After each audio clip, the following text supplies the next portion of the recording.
బీహార్లో అధికార ఎన్డీఏ కూటమి అఖండ మెజార్టీతో ప్రభుత్వాన్ని నిలబెట్టుకునే దిశగా పయనిస్తోంది. మొత్తంగా 243 స్థానాలకు గాను 190కి పైగా స్థానాల్లో జయభేరి మోగించేలా దూసుకువెళ్తోంది. ప్రతిపక్ష మహాగఠబంధన్ కూటమి ఘోర పరాజయాన్ని మూటకట్టుకోవడం ఖాయంగా కనిపిస్తోంది.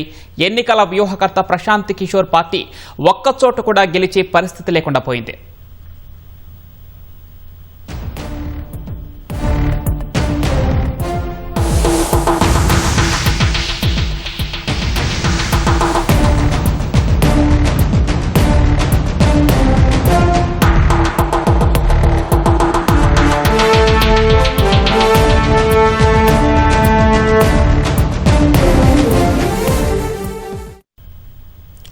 బీహార్ ప్రజలు మరోసారి అభివృద్ధి నినాదానికే జై కొట్టారు. ఎగ్జిట్ పోల్ సంచలనాలను తలతన్నేలా ఎన్డీఏ కూటమికి అద్భుత విజయాన్ని కట్టబెట్టడం ఖాయమైంది.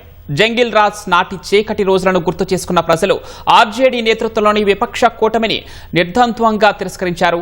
243 అసెంబ్లీ స్థానాల్లో సాధారణ మెజార్టీ 122 కాగా ఎన్డీఏ 190కి పైగా స్థానాల్లో ముందంజలో ఉంది. విపక్ష ఎంజీబీ 40 స్థానాలకే పరిమితమైంది. ఎన్నికల వ్యూహకర్త ప్రశాంత్ కిషోర్ నేతృత్వంలోని జన్సురాజ్ పార్టీ బీహార్ ఎన్నికల్లో ఎలాంటి ప్రభావం చూపలేకపోయింది. ఆ పార్టీ ఒక్కచోట కూడా ఆధిక్యంలో నిలవలేకపోయింది.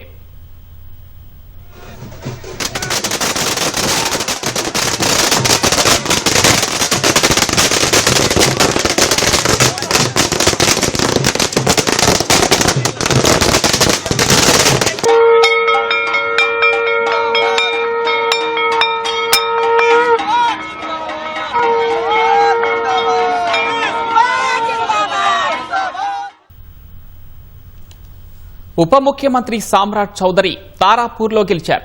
గాయని మైథిలి ఠాకూర్ అలీనగర్లో ముందంజలో ఉన్నారు. మిగిలిన బీజేపీ స్టార్ అభ్యర్థుల్లో శ్రేయాసి సింగ్, రామ్ కృపాల్ యాదవ్, విజయ్ కుమార్ వంటి వారు ఆధిక్యంలో ఉన్నారు. ఇటీవల అరెస్ట్ అయి జైల్లో ఉన్న మొకామా నియోజకవర్గ జేడీయూ అభ్యర్థి అనంత్ సింగ్ ముందంజలో కొనసాగుతున్నారు.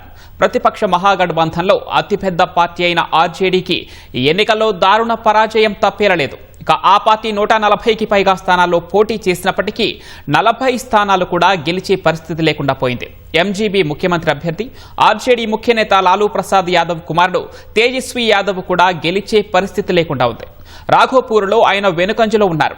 లాలూ మరో కుమారుడు జేజేడీ అభ్యర్థి తేజ్ ప్రతాప్ యాదవ్ మహువాలో వెనుకబడ్డారు.